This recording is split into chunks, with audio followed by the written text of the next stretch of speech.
इस समय इस मौके का लाभ उठाते हुए प्रभु यीशु मसीह के नाम में आप सबको शुभकामनाएं। Hope your families, your assemblies, your children are all well. आशा करता हूं आपकी कलीसिया, आपके परिवार, आप सब लोग अच्छे हैं। Thank you for all your praise on our behalf. और मेरी प्रति आप सबों की जो प्रार्थना है उसके लिए धन्यवाद। Now let's turn our Bibles to Philippians chapter 4. आइए फिलिपी की पत्री और उसका चौथा अध्याय की ओर हम मुड़ते हैं। I request Brother Sanjay Tude to read alternately. I don't read, only brother will read. So those of you, or Brother Tude will read the entire chapter. Look into your Bibles. Let us all look into our Bibles. Brother, your voice is not that much clear, brother. Brother John Stuart. Okay, now I'm speaking. Yes, हम इस अध्याय को हम पढ़ते हैं। इसलिए हे मेरे प्रिय भाइयों, जिनमें मेरी जी लगा रहता है, जो मेरे आनंद और मुकुट हो, हे प्रिय भाइयों, प्रभु में इसी प्रकार स्थिर रहो। मैं यो दिया और भी समझता हूं कि सुनतोखे को भी कि वे प्रभु में एक मन रहे। वे सच्चे सहकर्मी मैं तुझसे भी विनती करता हूं कि तू उन स्त्रियों का सहायता कर, क्योंकि उन्होंने मेरे साथ सुसमाचार फैलाने में क्लेमेस और मेरे अन्य सहकर्मियों समेत परिश्रम किया है। उनके नाम जीवन की पुस्तक में लिखे हुए हैं। प्रभु में सदा आनंदित रहो। मैं फिर कहता हूं, आनंदित रहो। तुम्हारी कोमलता सब मनुष्यों पर प्रकट हो। प्रभु निकट है। किसी भी बात की चिंता मत करो, परंतु हर एक बात में तुम्हारे निवेदन, प्रार्थना और विनती के द्वारा धन्यवाद के साथ परमेश्वर के सन्मुख उपस्थित किए जाए।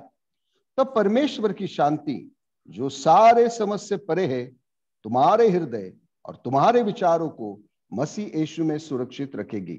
इसलिए हे भाइयों, जो बातें सत्य है और जो बातें आदरणीय है और जो बातें उचित है और जो बातें पवित्र है और जो बातें सुहानी है और जो बातें मन भावनी है, अर्थात जो भी सद्गुण और प्रशंसा की बातें है, उन पर ध्यान लगाया करो। जो बातें तुमने मुझसे सीखी और ग्रहण की और सुनी और मुझमें देखी, उन्हीं का पालन किया करो। तब परमेश्वर जो शांति का सोता है तुम्हारे साथ रहेगा।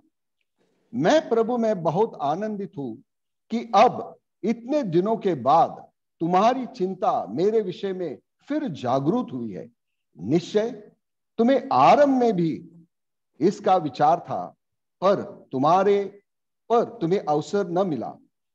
यह नहीं कि मैं अपनी घटी के कारण यह कहता हूं, क्योंकि मैंने यह सीखा है कि जिस दशा में हूं उसी में संतोष करूं। मैं दीन होना भी जानता हूं और बढ़ना भी जानता हूं। हर एक बात और सब दशाओं में मैंने तृप्त होना, भूखा रहना और बढ़ना, घटना सीखा है। जो मुझे सामर्थ्य देता है, उसमें मैं सब कुछ कर सकता हूं। तो भी तुमने भला किया कि मेरे क्लेश में मेरे सहभागी हुए।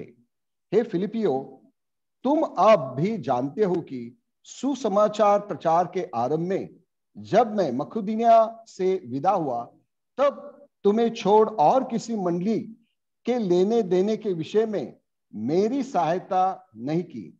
इस प्रकार जब थिस्सलुनीका में था, तब तुमने मेरी घटी पूरी करने के लिए एक बार क्यों वरन 2 बार कुछ भेजा था। यही नहीं कि मैं दान चाहता हूं, परंतु मैं ऐसा फल चाहता हूं जो तुम्हारे लाभ के लिए बढ़ता जाए। मेरे पास कुछ है, वरन बहुतायत से भी है। जो वस्तुएं तुमने एफ्रोदितुस के साथ से भेजी थी, उन्हें पाकर मैं तृप्त हो गया। वह तो सुखदायक सुगंध ग्रहण करने के योग्य बलिदान है जो परमेश्वर को भाता है। मेरा परमेश्वर भी अपने उस धन के अनुसार जो महिमा सहित मसीह यीशु में है तुम्हारी हर घटी को पूरा करेगा। हमारे परमेश्वर और पिता की महिमा युगानुयुग होती रहे, आमीन। हर एक पवित्र जन को जो यीशु मसीह में नमस्कार कहो। जो भाई मेरे साथ है तुम्हें नमस्कार कहते हैं। सब पवित्र लोग विशेष करके जो कैसर के घराने के हैं तुमको नमस्कार कहते हैं। हमारे प्रभु यीशु मसीह का अनुग्रह तुम्हारी आत्मा के साथ रहे। May our loving and living God bless the reading of this chapter for our meditation.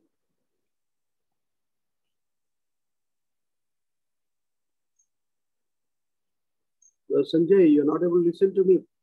Yes, May brother. our loving and living God bless the reading of this chapter for our meditation. प्रेमी स्वर्गीय पिता, पढ़े हुए शास्त्र भाग को प्रभु जी इस मनन के भाग को हमारे लिए आशीषित करे। Touch our throats, lips and tongues. Put the right words in our mouth. प्रभु जी हमारे जीभ गले को प्रभु आप स्पर्श करे और उचित शब्द हमारे मुख में आप दे। By faith we surrender our spirit, soul and body into your hands. प्रभु जी विश्वास के साथ प्रभु जी हमारे इस आत्मिक देह को आपके हाथों में सौंपते हैं। And by faith we resist all the works of the devil. और विश्वास के साथ प्रभु यीशु मसीह के नाम में सारी शैतान के अंधकार के कामों को हम बांध देते हैं। Bring ourselves under the efficacy of the precious blood of Jesus Christ shed on the cross of Calvary. Calvary के सूली पे बहे हुए बहुमूल्य लहू के छिड़काव के नीचे हम अपने आप को लाते हैं। We ask this prayer, thanksgiving, in the name of our Lord and our Savior Jesus Christ. धन्यवाद के साथ इस प्रार्थना को उद्धारकर्ता प्रभु यीशु मसीह के नाम में मांगते हैं। आमीन। आमीन। आमीन। We thank God for the grace given to us to gather together in this fashion, even in the days of COVID-19 through this Zoom medium. प्रभु के नाम को हम धन्यवाद देते हैं। ऐसे इस कोविड के दिनों में भी जूम माध्यम के द्वारा ये संगति करने का अवसर जो प्रभु ने हमें दिया है। Before we into prayer, we are going to consider some important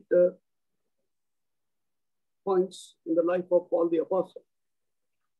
प्रार्थना में भाग लेने से पहले प्रेरित पौलुस के जीवन के कुछ विशेष बातों को हम देखना चाहते हैं। We find him as a model apostle and a model servant for every one of us throughout all centuries. और कितने सारे शताब्दियों से हम देखते हैं कि प्रेरित पौलुस जो है हमारे लिए एक अच्छा उदाहरण और नमूना है। Before I come to especially the words 8, 9, 11 and 12 and 13, और जब 8 से लेकर 13 वचन में हम पहुंचते हैं, I would like to say a few things about this epistle. और कुछ बातें इस पत्री के बारे में मैं आपको बताना चाहता हूं। We're all aware, we are all preachers. Paul visits Philippi because of the Macedonian call. हम सब प्रचारक हैं और ये जानते हैं कि मासिदोनिया से जो आमंत्रण मिला था उसके लिए फिलिपी में पौलुस पहुंच गया। Paul was very busy in Asia. पौलुस जो है एशिया में बड़ा वो व्यस्त था। But the Spirit of God forbade him not to go into the parts of Asia. और प्रभु के आत्मा में एशिया के भागों में जाने के लिए उसको मना कर दिया। Then he received a Macedonian call. In a vision, a man came and called him. We call it as a Macedonian call. और एक दृष्टांत उसको हुआ और एक व्यक्ति ने उसको आमंत्रित किया और उसको मसिदोनिया का हम एक आमंत्रण कहते हैं। We all find these details in Acts chapter 16. और इन सारी बातों को हम विस्तार से प्रेरितों के काम उसके 16 अध्याय में देखते हैं। So because of this call, we know Paul and Silas went to Philippi. पौलुस और सीलास जो है फिलिप्पी को गए थे। There we find what happened in Philippi. और हम देखते हैं कि फिलिप्पी में क्या हुआ है। First, we find Lydia's conversion. सबसे पहले हम देखते हैं लुदिया का परिवर्तन। We find that in 16th chapter from verse 11 to 15. और इस भाग को हम देखते हैं प्रेरितों के काम 16 अध्याय 11 वचन से लेकर 15 वचन तक। Secondly, Paul casts a demon from a slave girl. और उसके बाद हम देखते हैं कि एक दुरात्मा पीड़ित एक जो लड़की थी उससे पौलुस क्या करता है, दुरात्मा को निकालता है। We find that from 16 and 18 verses, 16 to 18. और इसको हम देखते हैं 16 से लेकर 18 वचन तक। Because of this miracle, there was a big uproar. और हम देखते हैं कि एक चमत्कार के कारण वहां पर एक बड़ी खलबली मच गई है। Then eventually Paul and Silas were imprisoned. Thirdly, we find the imprisonment of Paul and Silas in the prison at Philippi. और उसके बाद हम देखते हैं पौलुस और सीलास जो है उनको इस कारण बंदी गृह में डाला गया है। Fourthly, we find the चौथी बात। conversion. We find the conversion of the Philippian jailer and his family. और उसके बाद हम देखते हैं फिलिपी जो दरोगा है उसका और उसके परिवार का जो परिवर्तन हुआ है उसके बारे में हम देखते हैं। So now we find Lydia and her household, Philippian jailer in household becomes the nucleus of that newborn church, first time in Europe in this city called Philippi.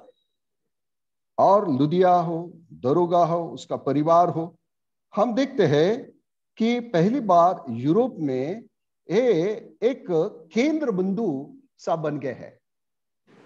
Now, Philippians is one of the prison epistles of Paul the Apostle while he was at Rome as a prisoner.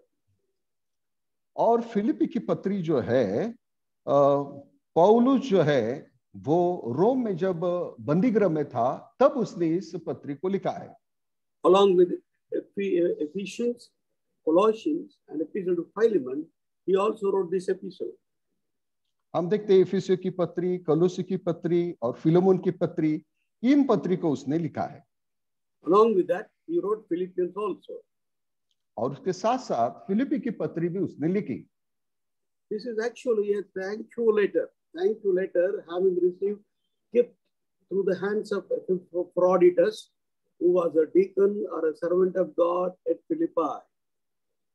और फिलिपाई में जो प्रभु का दास था उसके द्वारा ये भेंट के स्वरूप में ये पाई गई है। That servant name was Epaphroditus. और एपफ्रादितस उसका नाम हम देखते हैं।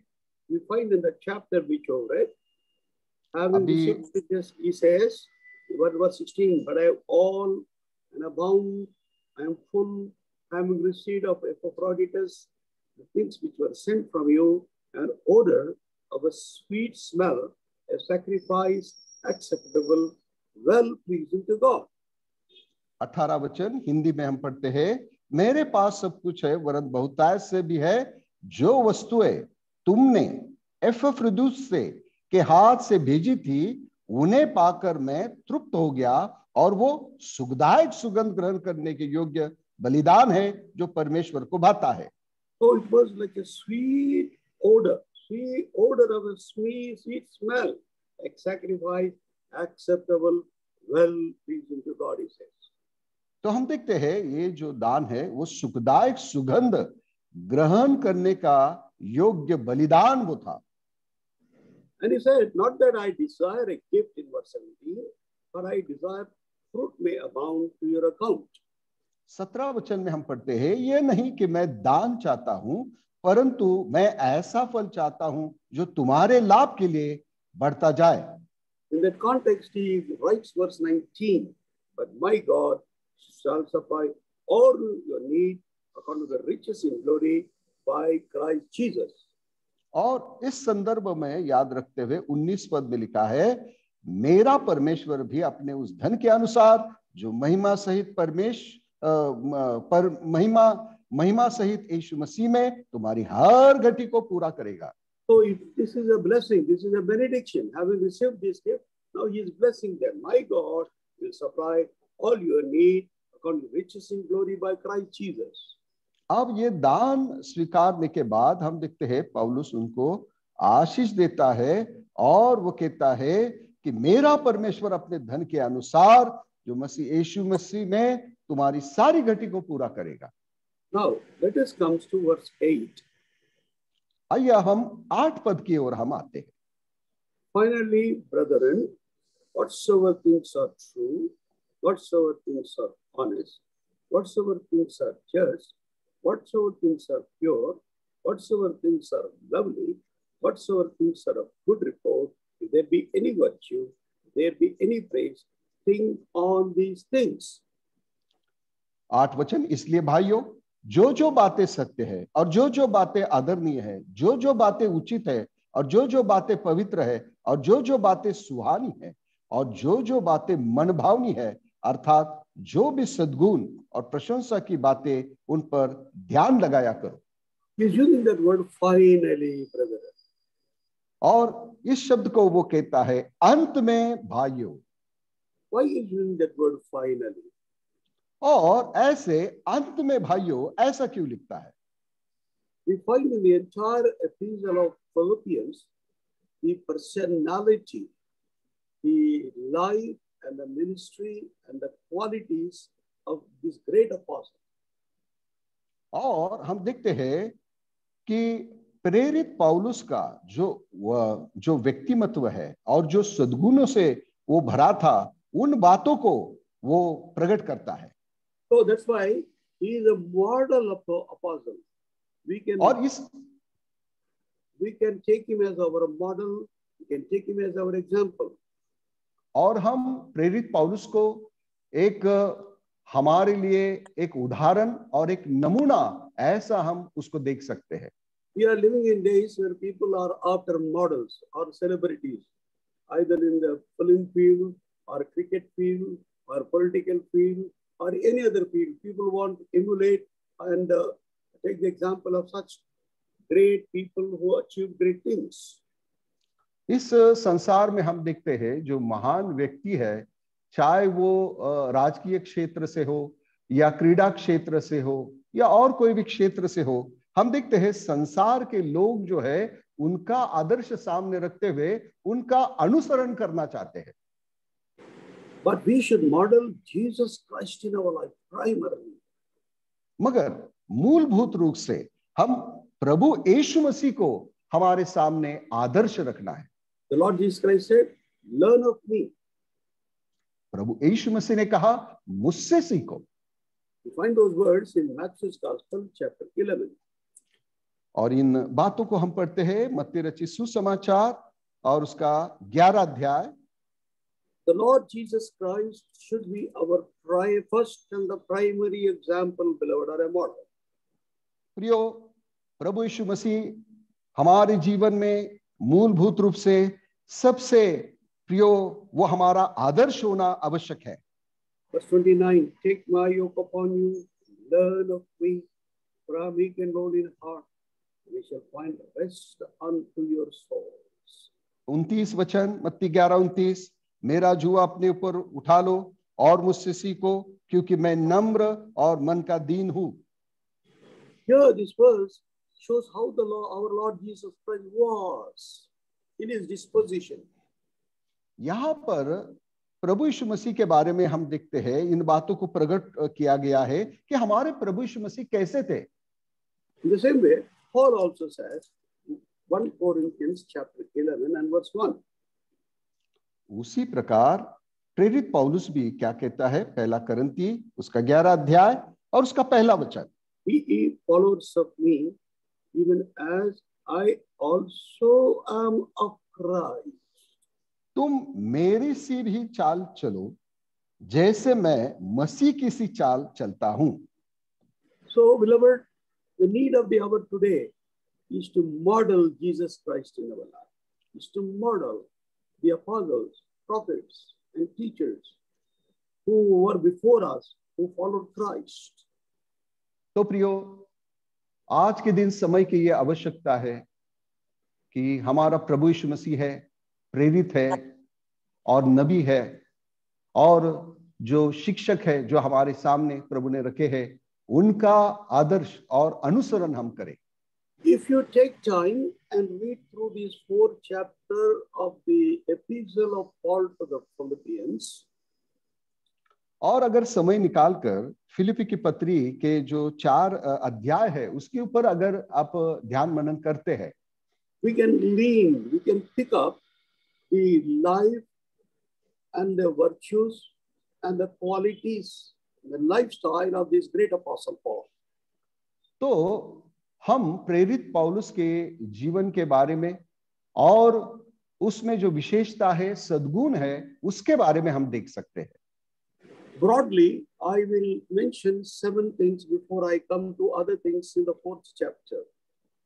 और चौथे अध्याय में आने से पहले 7 बातों को मैं आपको बताना चाहता हूं. Number 1. सबसे पहली बात, Paul's life is a life of entire consecration. सबसे पहली बात यह है कि प्रेरित पौलुस का जो जीवन है वो संपूर्ण समर्पित जीवन है. Entire consecration for the Lord Jesus Christ, who called him to be an apostle. और जिस प्रभु यीशु मसीह ने उसको प्रेरित होने के लिए बुलाया, उस प्रभु यीशु मसीह के प्रति संपूर्ण उसका समर्पण है. We find in verse 20 and 21.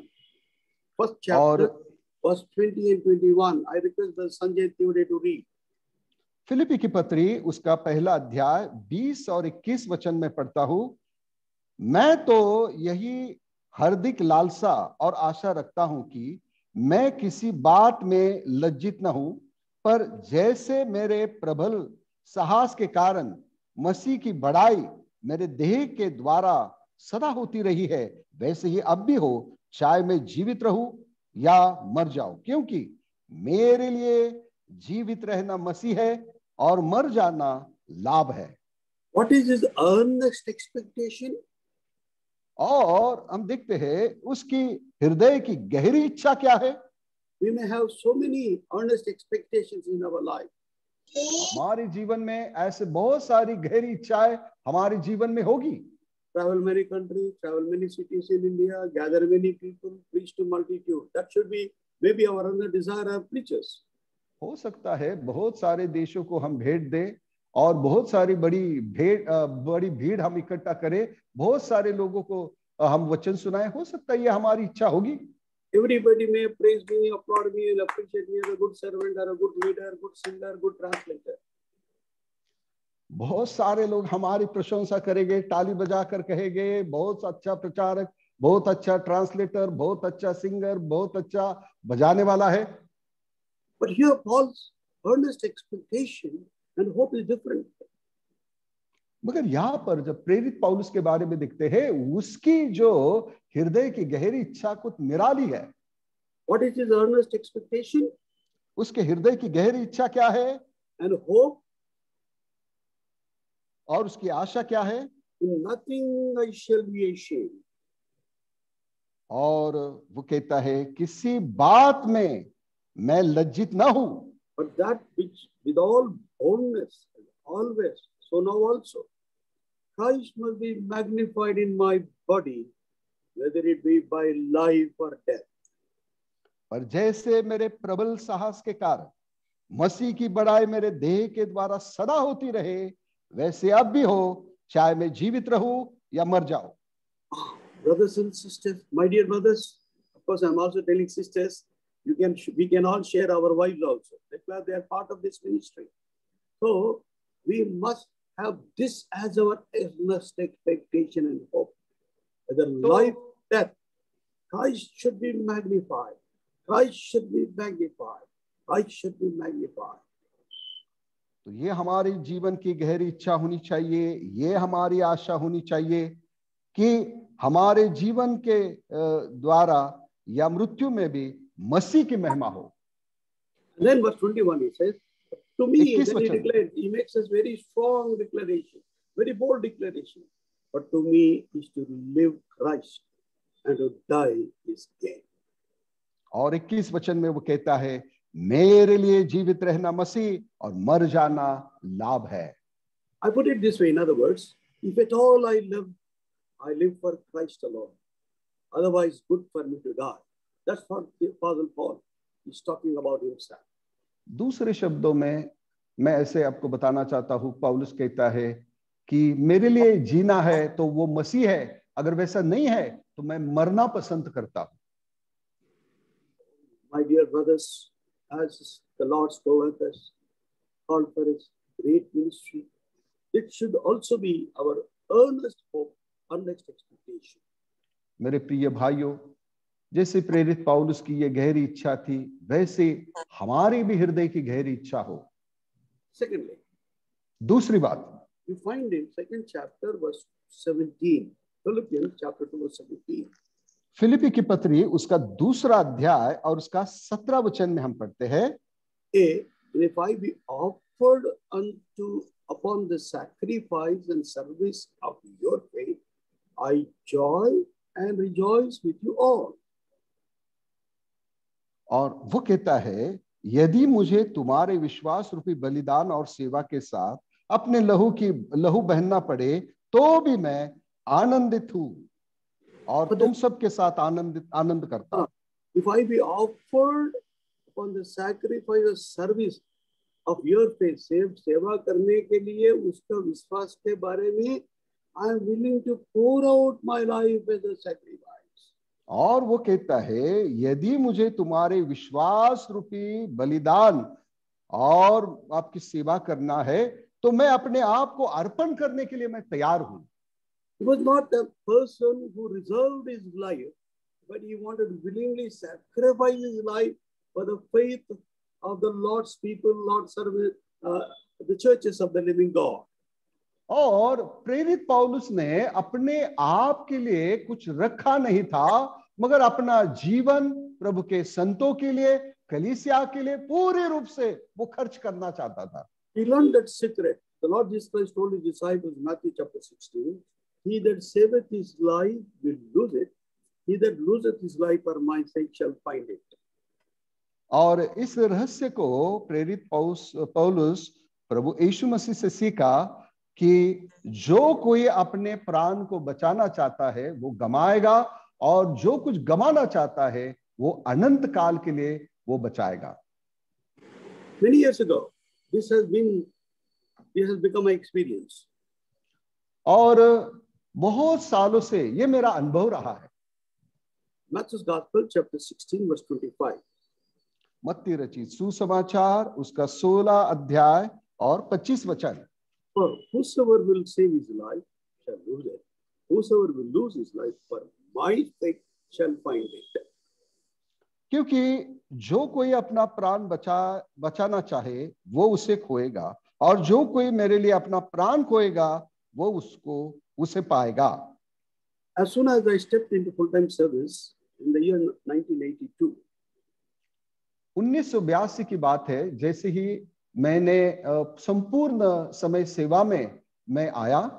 For that, I was working as a youth leader and also being sent from Hebron to different assemblies for the ministry for 10 years. और उसके पहले मैं यूथ जब लीडर करके मैं था, और बहुत सारी कलीसिया में सेवा करने के लिए भी मैं जाता था। भेजा गया था हेब्रोन से भाई भक्त सिंह से। प्रभु के दास भाई भक्त सिंह वो मुझे सेवा के लिए भेजा करते थे। But when the Lord called me, I resigned my job in 82 and stepped into full-time service. मगर जब 1982 की बात है, प्रभु ने मुझे सेवा के लिए बुलाया, मैं प्रभु की संपूर्ण सेवा में सहभागी हो गया। But I became very sick immediately. मगर उसके बाद मैं तुरंत बीमार पड़ गया। I couldn't walk. मैं चल नहीं पा रहा था। I can't tell you all the details. I had lumbar problems, cervical problems, but at an young age, I used to wear a collar, I used to wear a lumbar belt. और बहुत सारे समस्या को मुझे सामना करना पड़ा, सारी बातों को मैं आपको नहीं बताना चाहता हूं। There, the training, those are the days of training period for me. Practical. और वो जो आरंभ के दिन थे वो मेरे लिए एक प्रशिक्षण के दिन थे. So doctor said I should not travel, I should not walk, I should lead a retired life by confining to bed. और डॉक्टर ने कहा आप चल नहीं सकते, ज्यादा बोल नहीं सकते, और आप यात्रा भी नहीं कर सकते, और आप बस बिस्तर पर लेटे रहना है. But I went and told Brother Bhakt Singh, please send me for the ministry, I would like to go. और मैं भाई भक्त सिंह के पास गया और उनको कहा भाई मुझे सेवा के लिए भेजे, मैं जाना चाहता हूँ सेवा. I told him in my quiet time the Lord spoke to me through this verse. और मैंने भाई भक्त सिंह से कहा कि मेरे शांत समय में प्रभु ने इस वचन के द्वारा मुझसे बातें की है. So he started sending me to local assemblies during the midweek or weekends. और फिर भाई भक्त सिंह मुझे सेवा के लिए भेजना उन्होंने चालू कर दिया. Local assemblies within the city. जो स्थानिक जो कलीसिया है उसमें मैं जाया करता था. That's how I could overcome my weaknesses. और इस प्रकार मेरे दुर्बलता के ऊपर मैंने जय पाई. Thirdly, तीसरी बात, Paul counted everything lost for the excellency of the knowledge of his Lord Jesus Christ. और प्रेरित पौलुस के बारे में तीसरी बात हम देखते हैं कि प्रभु यीशु मसीह की पहचान की उत्तमता के कारण सब बातों की को उसने हानि समझा. Philippians chapter 3, 7 and 8. फिलिपी की पत्री उसका 3 अध्याय 7 और 8 वचन. Please read. परंतु जो बातें मेरे लाभ की थी उन्हीं को मैंने मसीह के कारण हानि समझ लिया, वरन मैं अपने प्रभु यीशु मसीह की पहचान की उत्तमता के कारण सब बातों की हानि समझता हूं, जिसके कारण मैंने सब वस्तुओं की हानि उठाई और उन्हें कूड़ा समझता हूं, जिसमें मैं मसीह को तृप्त करूं. In verses 8 and 5 and 6 we find his privileges of being a Pharisee, being a Sanhedrin member.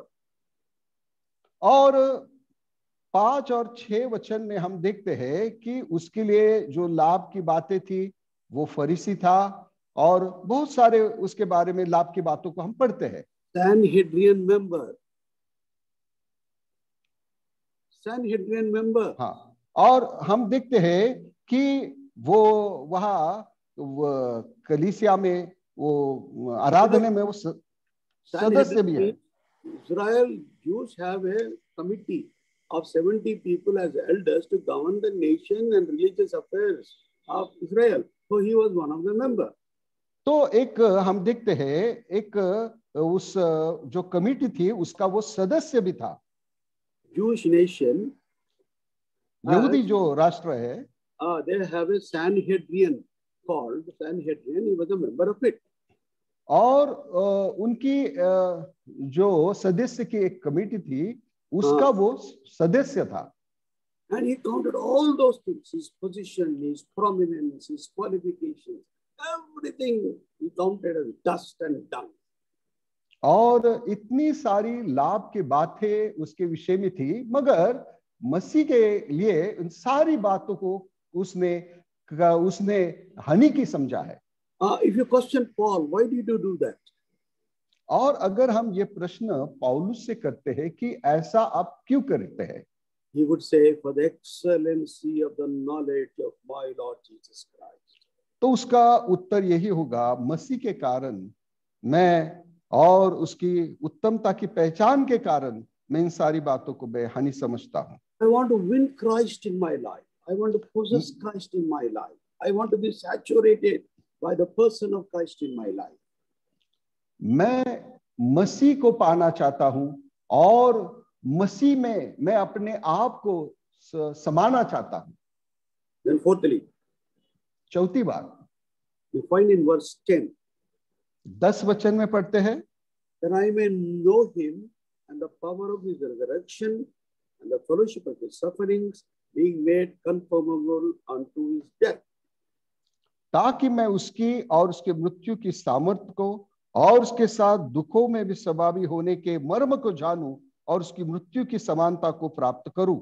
He wants to know Christ more and more and more day by day. और वो अपने जीवन में मसीह को हर रोज अधिक और अधिक वो जानना चाहता है। And also want to enjoy, know means enjoy and the power of the resurrection of Jesus Christ in his life. और जानने का अर्थ ये है उसमें उसका वो आनंद पाना चाहता है। Resurrection power, brother. हाँ, उसको उसका आनंद पाको मृत्यु की उस सामर्थ को वो जानना चाहता है। मृत्यु के सामर्थ को एक्सपीरियंस करने के लिए is his desire. मृत्यु की सामर्थ अनुभव करे, ये पौलुस की इच्छा है। And also fellowship of his sufferings. He wanted to have fellowship in the sufferings of Jesus Christ. और दूसरी बात हम देखते हैं कि उसके दुखों का सहभागी भी होना चाहता है। Fifthly, पांचवी बात, verse 11. 11 वचन, He want to press forward by all he might attain unto the resurrection of the dead. और कहता है कि और उसकी मृत्यु की समानता को प्राप्त करूं, मैं किसी भी रीति से मरे हुए में से जी उठने के पद तक पहुंचूं। You want to press forward. वो आगे बढ़ना चाहता है। Verse 14, I press toward the mark of the prize, the high calling of God in Christ Jesus. निशाने की ओर दौड़ा चला जाता हूं ताकि इनाम पाऊं जिसके लिए परमेश्वर ने मुझे मसीह यीशु में ऊपर बुलाया है। That is the fifth one. और ये पांचवी बात है। The sixthly, छठवीं बात, I learned. He was a learned man. He knew how to be abased, how to abound. और हर बातों को उसने सीखा था, घटी में कैसे रहे और समृद्धि में कैसे रहे वो सीखा था। You find in verse 11 and 12. और इस बात को 11 और 12 वचन में हम पढ़ते हैं। Chapter 4, verse 11 and 12. फिलिप्पी की पत्री उसका 4 अध्याय 11 और 12 वचन। यही नहीं कि मैं, Yes, in detail will come little later. और इसको विस्तार से हम बाद में देखते हैं। Seventhly, सातवीं बात, his life was a life of confidence. और प्रेरित पौलुस का जीवन जो था भरोसे का जीवन था। That's what he says in 13th verse, Philippians 4:13. I can do all things through Christ which strengtheneth me. 13 वचन में हम देखते हैं ये भरोसा को प्रकट करता है, जो मुझे सामर्थ देता है उसमें मैं सब कुछ कर सकता हूं। सब कुछ कर सकता हूं। I can do all things, not few things, but all things. मैं थोड़ी बातें नहीं, मगर लिखता है सब कुछ कर सकता हूं। What is the sustaining power? और उसको संभाले रखने वाली कौन सी वो शक्ति है? What is the accomplishing power? और कार्य सिद्ध करने वाली वो कौन सी वो सामर्थ है? Christ is through Christ. मसीह सामर्थ्य है। If you remove through Christ, this verse has no power, no meaning at all. और मसीह के द्वारा ये शब्द को निकाल देते हैं तो इस वचन में कोई मतलब ही नहीं है। I can do all things which strengtheneth me. There is no meaning in it. So Christ is everything for me. तो हम देखते हैं 13 पद में कि मसीह उसके लिए सब कुछ है। Oh, so therefore, beloved, Paul was a role model. He's a role model for us, even in this century and in the century. तो प्रेरित पौलुस जो है हमारे लिए एक आदर्श है वर्तमान दिनों में और आने वाले दिनों में भी। Now coming to verse 8, he's talking about finally, he's talking about our mindset. He's talking about our mindset. अब 8वें वचन में हम देखते हैं कि जो हमारी मन की जो स्थिति है उसके बारे में वो कहता है। What our mind thinks becomes हमारा मन क्या सोचता है वो हमारा दृष्टिकोण बन जाता है। Our mind is the seat of emotions. हमारा जो मन है वो भावना का वो एक आसन है। So what we think, what we see, what we look, what we hear become our actions in our day-to-day life. तो जो हम सोचते हैं, देखते हैं, करते हैं, ये सारी बातें जो है हमारे जीवन में क्रिया के रूप में उसका रूपांतर होता है। So therefore, our mindset is very important. तो हमारी जो मानसिक स्थिति है वो बहुत ही इंपॉर्टेंट है। Our thought process is very important. हमारी विचार क्रिया जो है बहुत ही महत्वपूर्ण है। Our thought process makes us our real personality, speaks about our real personality, real हमारी creativity, real John Stewart, our mindset.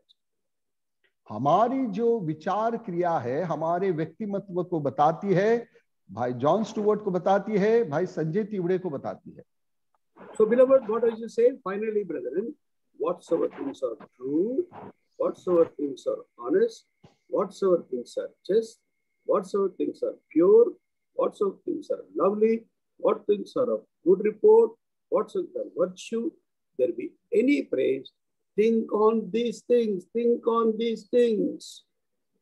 इसलिए है भाइयों, जो जो बातें सत्य है, जो जो बातें आदरणीय है, जो जो बातें उचित है, जो जो बातें पवित्र है और जो जो बातें सुहावनी है, जो जो बातें मन भावनीय है, अर्थात जो भी सद्गुण और प्रशंसा की बातें हैं, इन पर ध्यान लगाया करो। How many things are there? In English, I find 8 of those things. और इंग्लिश में वो 8 बातें हम यहाँ पर देखते हैं। We are not dissecting them and trying to explain on those things. और इन बातों को हम विस्तार से तो नहीं देखना चाहते हैं, But I want to emphasize on our thought process, our mindset in our personal life. मगर मैं इस बारे में बताना चाहता हूं, हमारा जो विचार प्रक्रिया है उसके बारे में मैं आपको बताना चाहता हूं। Because it builds our personality, our thought process makes us our real people, real persons. हमारी जो विचार क्रिया है हमारे वास्तविक व्यक्तिमत्व को वो प्रकट करती है। This body, our eyes, nose and head and hands and legs are only outward structure, but inward structure is inside. Our inward character is inside. Our thought, our heart, our emotions are all inside. बाहरी रूप से हम देखते हैं हमारी आंखें है, हमारा मुंह है, हमारे हाथ है, हमारे पाँव है, मगर इससे हम देखते हैं हमारे भीतरी शरीर में हम देखते हैं कि बाकी बातें जो बनी हुई है। Beloved, suppose you see natural things, thistles and thorns and weeds grow on their own. तो हम देखते हैं बाहरी रूप से हम देखते हैं हम पौधे देखते हैं, ऊंट कटारे देखते हैं जो बाहरी रूप से उगते हैं। We go outside to the ground, weeds, thorns, thistles, bad plants which are not useful, they grow on their own. Though they don't require cultivation, they don't require water, they don't require any fertilizer, they grow on their own. हम देखते हैं जो ऊंट कटारे हैं और जो विषारी पौधे हैं, ये हम देखते हैं जो बाहर उगे हुए हम देखते हैं, वो अपने आप जमीन पे उगते हुए हम देखते हैं। And they are more harmful for the real crop, real vegetation. और हम देखते हैं कि ये जो इस प्रकार ऊन कटारे और विषारी पौधे हैं, ये बड़ी हानिकारक होते हैं। If you want to grow rice or wheat or other food grains, what you do? You have to cultivate them. You have to plow the land, you have to seed, you have to water, put manure and put fertilizers to it. अगर हम चावल लगाना चाहते हैं, गेहूं लगाना चाहते हैं, तो सबसे पहले हमको क्या करना है? तो सबसे पहले हम देखते हैं जमीन पर हाल चलाया जाता है, उसके बाद हम देखते हैं बीज बोया जाता है और उसको पानी सींचा जाता है और उसके बाद हम देखते हैं खाद भी उसके लिए डाला जाता है। To protect the crop night and day from birds, cruel animals, monkeys and other things, foxes, they will not come and spoil our crop. और उसके बाद ये जो हम देखते हैं आया हुआ जो फसल है उसकी रक्षा भी करना चाहिए। जो जानवर है, चाहे वो हम देखते हैं कि जो बंदर है या दूसरे जानवरों से, उसको बचाने का भी हमको बचाना चाहिए। In the same way, evil thoughts, ill motives, wrong words, wrong thinking. You don't require any cultivation. They grow automatically. Envy, jealousy, all those things that are like thistles and thorns. जो बुरी बातें हैं हम देखते हैं उनको बोने की जरूरत नहीं है। हम देखते हैं जो बुरी बातें हैं, ईर्ष्या है, घमंड है, द्वेष है, इनको उगाने की आवश्यकता नहीं, वो अपने आप चला आता है। Because our sinful nature, we are born with sin, they automatically grow. They are part of our life. और हमारे पाप में स्वभाव के कारण वो अपने आप उगते हैं, वो हमारे जीवन का एक भाग है। No teaching is necessary. और उसके लिए कोई शिक्षा की आवश्यकता नहीं। No cherishment is necessary. और उसका कुछ पोषण करने की भी आवश्यकता नहीं है। Beloved, but in order to germinate these qualities which is in us, which is mentioned in verse 8, our thought process under control of the Holy Spirit, the control of the hand of God, mighty hand of God. 8 वचन में हमारी विचार प्रक्रिया ये अच्छी होने के लिए पवित्र आत्मा के अधीनता में हमें आना आवश्यक है। Paul is emphasizing the believers. Yeah, think on these things, think on those things. और यहाँ पर प्रेरित पौलुस जो है वो कहता है इन बातों पर ध्यान लगाओ, इन बातों पर ध्यान लगाओ। So today, as servants of God, let us be careful about thought process. तो प्रभु के दास होने के नाते आइए हम हमारी जो विचार प्रक्रिया है उसके बारे में हम सतर्क रहे। I'm reminded what the late brother Goldsworthy said once in our servants gatherings at Hebron. Hebron में प्रभु के दास भाई गोल्ड्सवर्दी ने जो कुछ कहा वो मुझे याद आ रहा है, मैं बताना चाहता हूँ। The front liner, front preachers along with Rob Singh, the Bible teacher. और भाई भक्त सिंह के साथ सेवा करने वाले और बाइबल के शिक्षक भी थे। He said, in our servants meeting, we produce what we are. और उन्होंने कहा हम जो है उसको हम उत्पन्न करते हैं। So that's why our personal life is very important. और उसी के कारण हमारा व्यक्तिगत जीवन बहुत ही महत्वपूर्ण है। In our assemblies, our personal life is very important because all depends upon our personal life, our character, our thought life, our thought process. और हमारा व्यक्तिगत जीवन बहुत ही महत्वपूर्ण है। हमारी विचार जो क्रिया है वो बहुत ही, हमारा चरित्र जो है वो बहुत ही इंपॉर्टेंट है। We should have right values. We should be men of prayer, men of devotion, men of commitment, as we've been seeing in the life of Paul the Apostle. प्रेरित पौलुस के बारे में जैसे हम देखते हैं वैसे हम प्रार्थना के जन होना चाहिए, बड़ी भक्तिमान हमारा जीवन होना चाहिए, ध्यान मनन हम करना चाहिए। Verse 9. 9 वचन, Those things which you have both learned, received, heard, and seen in me do, and the God of peace shall be with you. जो बातें तुमने मुझसे सीखी और ग्रहण की और सुनी और देखी उन्हें पालन किया करो, तब परमेश्वर की शांति का सोता है तुम्हारे साथ रहेगा। 6 things I want to mention in this verse. और इस वचन में 6 बातें मैं बताना चाहता हूं। Which you have both learned. That means Paul has ability to teach Christian practices to others. तो वो लिखता है जिन बातों को सीखी है। So Paul had the ability to teach Christian practices to others. तो हम देखते हैं कि पौलुस जो है, जो मसीह जो बातें हैं जो प्रात्यक्षिक रूप से करना है उन बातों को वो सिखाता था। Then whatever you received, that means you have something to give to people. Tangible things. He has some tangible things to impart or give to people.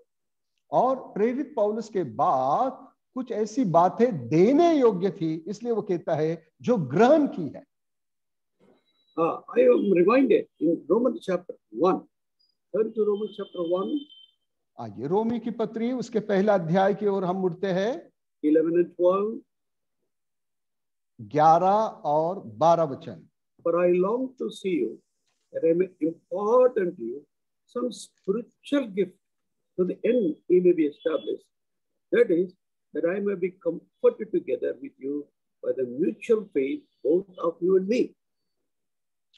क्योंकि मैं तुमसे मिलने की लालसा करता हूं कि मैं तुम्हें कोई आत्मिक वरदान दूं जिससे तुम स्थिर हो जाओ, अर्थात यह भी कि जब तुम्हारे बीच में मैं हूं तो हम उस विश्वास के द्वारा जो मुझ में है और तुम में है एक दूसरे से प्रोत्साहन पाए। Why he is telling to Romans, I long to see you. Why? That I may impart unto you some spiritual gift. और हम देखते हैं कि जो रोम में जो विश्वासी है उनको वो क्यों कहता है कि मैं तुमको मिलने की लालसा रखता हूं, क्योंकि कुछ आत्मिक वरदान वो उनको देना चाहता है। There is a great danger to those of us who have wider ministry. और ये बड़ी उनके लिए घातक बात है जो विस्तार रूप से जो सेवा करते हैं। So one day Lord questioned me, why are you going? What is your motive of traveling and going to other places? Are you going to impart something of spiritual gift to them, or going to take something of them what they give you? एक बार प्रभु ने मुझसे बातें की, मुझसे प्रभु ने कहा तू इतने दूर दूर प्रचार करने के लिए क्यों जाता है, उनसे कुछ पाने के लिए या उनको कुछ आत्मिक वरदान देने के लिए जाता है? So beloved, we should endeavor to impart something of spiritual value, spiritual gift to people. Otherwise, if traveling is vain, our ministry is vain. प्रियो, जहां जहां प्रभु हमको ले जाता है हम यात्रा करते हैं और वहां जाके सेवा करते हैं। बस प्रियो, हमारे सेवा का उद्देश्य यही हो कि हम वहां पर कुछ उनको आत्मिक वरदान दे, नहीं तो हमारी यात्रा भी व्यर्थ, हमारी सेवा भी व्यर्थ है। Of course, they give us mundane things, food and other shelter and other things, but our primary thing it should be impart some spiritual value to them. ये बात है प्रियो कि जब हम सेवा के लिए जाते हैं वहां रहने के लिए प्रबंध किया जाता है, खाने के लिए और बाकी सारी बातों का प्रबंध होता है, मगर प्रियो हमारा मुख्य उद्देश्य ये होना चाहिए कि हम कुछ ना कुछ आत्मिक वरदान उनको दें। We should have that mutual edification with one another. और एक दूसरे की उन्नति हो, एक दूसरे को प्रोत्साहन मिले, ये हमारा उद्देश्य हो। We learn even from others when we go to that place. Through their faith also we learn certain things. और जब हम सेवा also we learn certain things. जब हम सेवा के लिए बाहर जाते हैं, दूसरे विश्वासियों से भी हम सीखते हैं, उनके बातचीत के द्वारा, उनके व्यवहार के द्वारा हम सीखते हैं और हमें सीखना भी चाहिए। With that desire and objective in our heart and mind, we should go for the ministry. और ऐसे उद्देश्यों के साथ हमें सेवा के लिए जाना है। Further, come back to Philippians chapter 4 verse 9. आइए फिर मुड़कर हम फिलिप्पी की पत्री उसका 4 अध्याय 9 वचन की ओर हम आते हैं। Third thing is a heard. और तीसरी बात जो है सुनी बातें।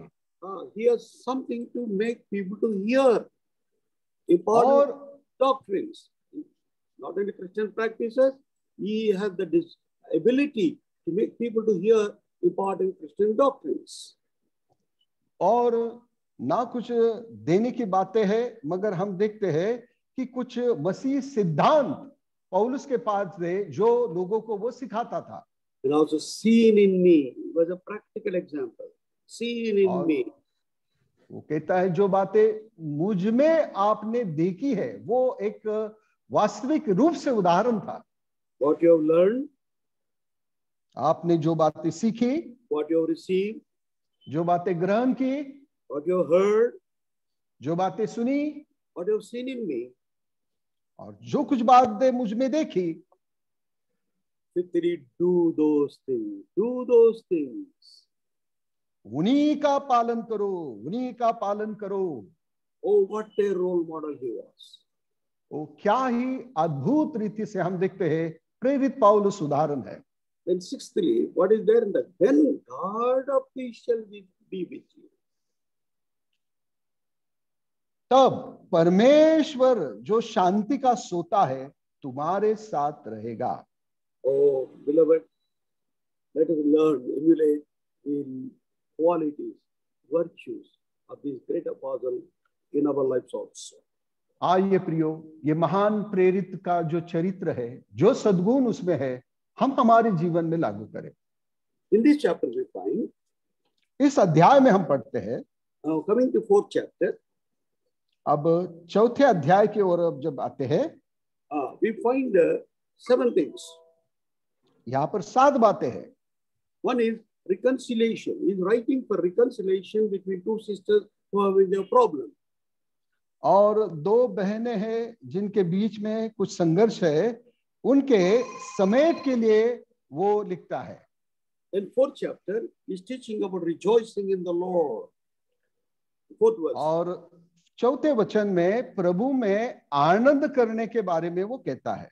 हाँ, so प्रभु में सदा आनंद रहो, rejoice in the Lord, and again I say rejoice. प्रभु में सदा आनंदित रहो, मैं फिर कहता हूं आनंदित रहो. Being in a prison, he is writing to the church. Instead of church writing to him saying that Paul, you are in prison, in bondage, you rejoice in the Lord. But Paul is writing, being in prison to those who are at liberty. वास्तव में ऐसा होना है. कलीसिया जो है, प्रेरित पौलुस को लिखना चाहिए कि आप बंदीगृह में हो तो आप प्रभु में आनंदित रहो. ऐसा ना होते हुए पौलुस बंदीगृह में है और वो कलीसिया को कहता है कि प्रभु में सर्वदा आनंदित रहो. For him, either palace or prison was the same. और उसके लिए चाहे वो बंदीगृह हो या राजमहल हो, उसके लिए एक समान है. Because the Lord is with him. क्योंकि प्रभु उसके साथ था. That makes the difference.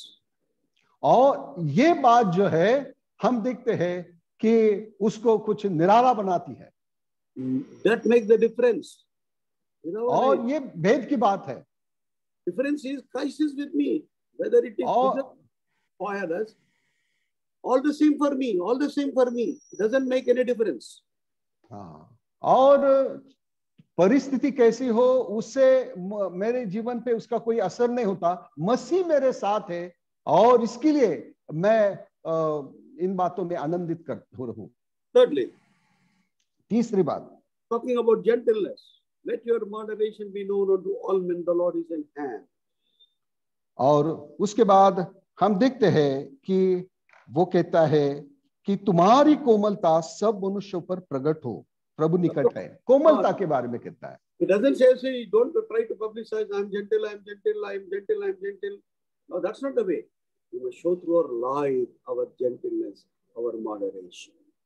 ऐसा नहीं कि हम सबको कहे मैं बड़ी कोमलता से सबके साथ में पेश आता हूं. ये कहने की बात नहीं है, मगर पौलुस कहता है ये कोमलता तुम्हारे जीवन के द्वारा प्रकट हो.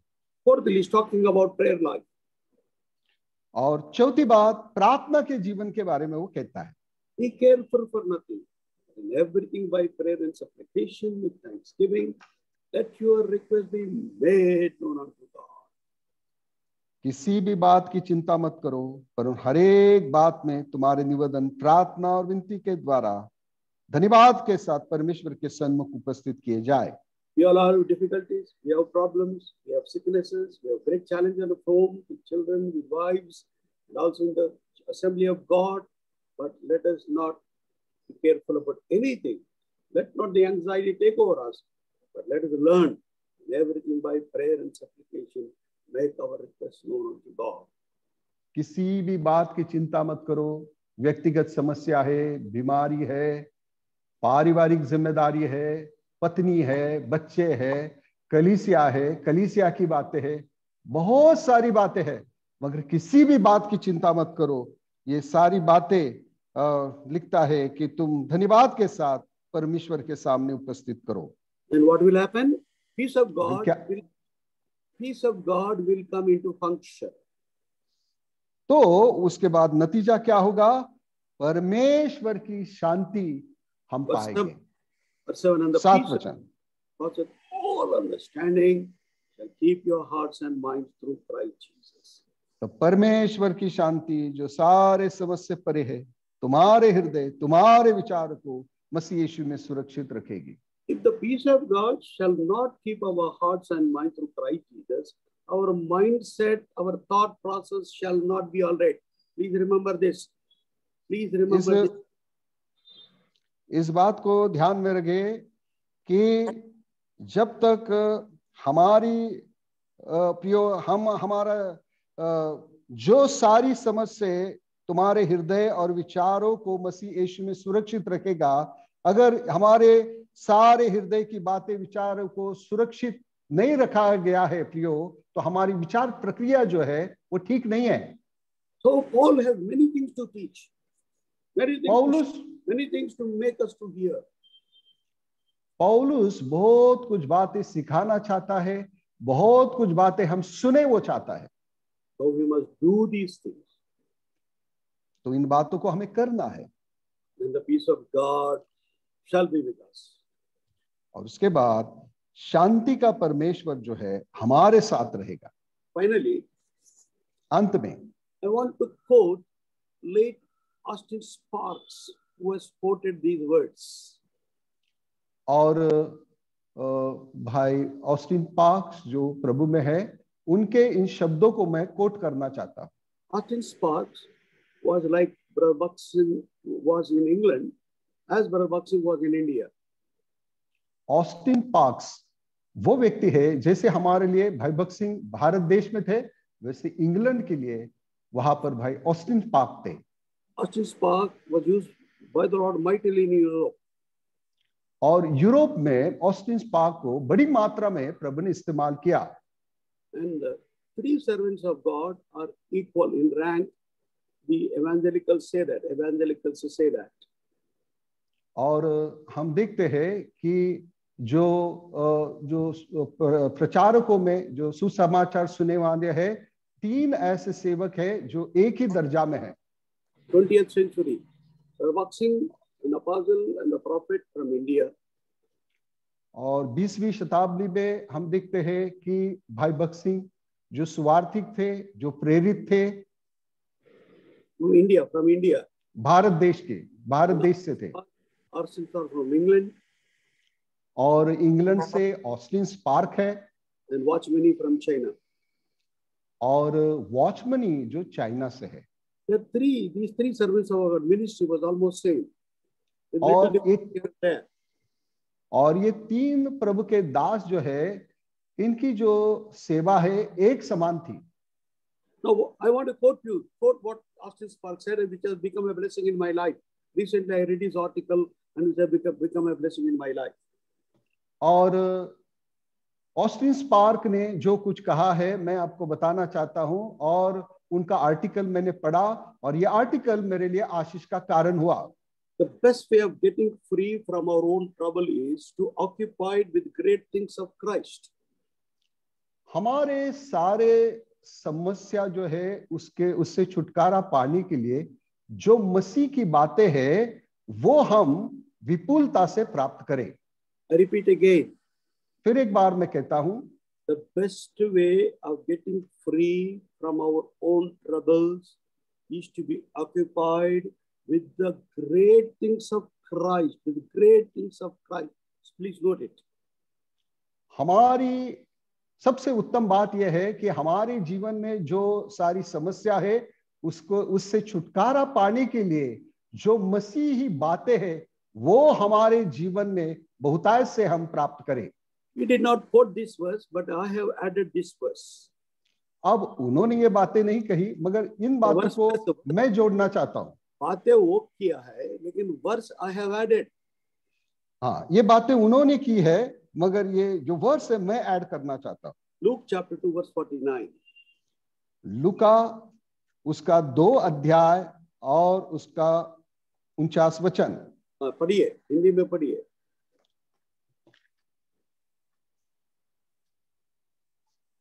जब वे प्रभु की व्यवस्था के अनुसार सब कुछ पूरा कर चुके तो गलील में अपने नगर नासरेत को फिर ले गए। 49। उसने उससे कहा, तुम मुझे क्यों ढूंढते थे?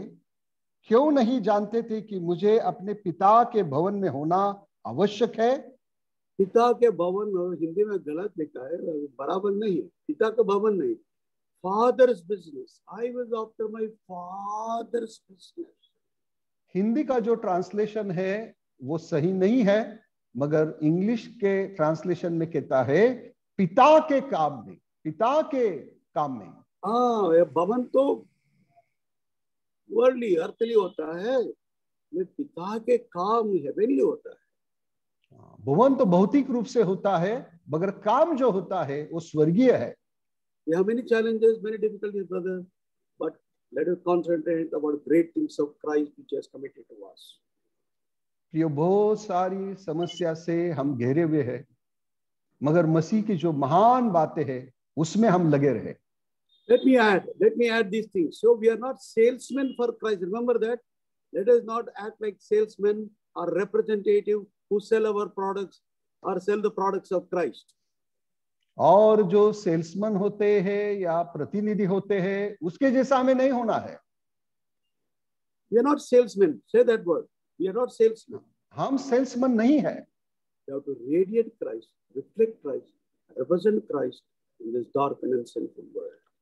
इस अंधकार से भरे हुए, पाप से भरे हुए इस संसार में हमको मसीह का प्रतिनिधित्व हमको करना है, हमको मसीह को प्रकट करना है। How much have we possessed Christ?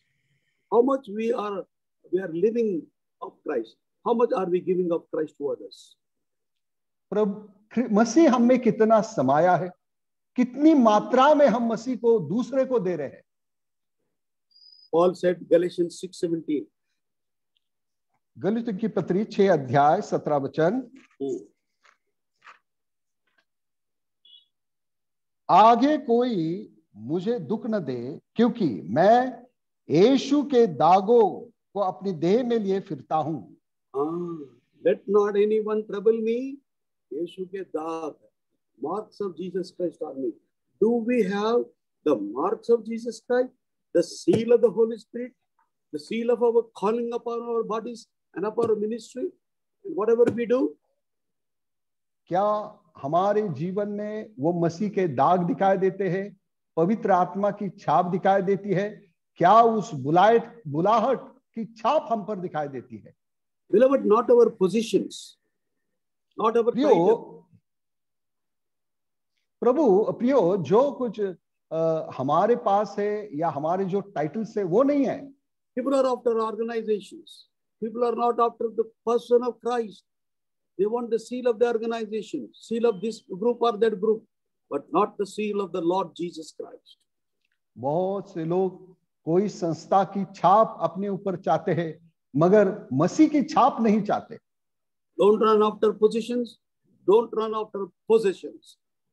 Run after the person of Christ, the seal of Christ, the seal of the Holy Spirit. ओ कुछ पद के लिए, स्थान के लिए हम लालसा ना रखे, मगर मसीह की छाप, पवित्र आत्मा की छाप हमारे ऊपर रहे। With that motive, with that understanding, let us serve the Lord Jesus Christ. और ऐसे उद्देश्य के साथ, ऐसे विचारों के साथ हम प्रभु की सेवा करें। Those things which you have both learned and received and heard and seen in me, do, and the peace of God shall be with you. और जो कुछ बातें तुमने मुझसे सीखी है, ग्रहण की है, सुनी है, देखी है, उसका पालन किया करो। Let us not be careful about anything. Let our requests be made known unto God. किसी भी बात की चिंता ना करें, मगर हमारी विनती हम प्रभु को हम बताएं। And let us be careful about our mindset. और हमारी जो विचार प्रक्रिया है उसके बारे में विशेष हम सावधान रहे। Let us be occupied with the person of Christ. आइए मसीह जो व्यक्ति है उससे हमारा जीवन भरा हुआ हो। Not positions or possessions. और कोई स्थान के लिए, कोई पद के लिए नहीं। The seal of Christ. मसीह की छाप। Shall we pray? आइए हम प्रार्थना करते हैं।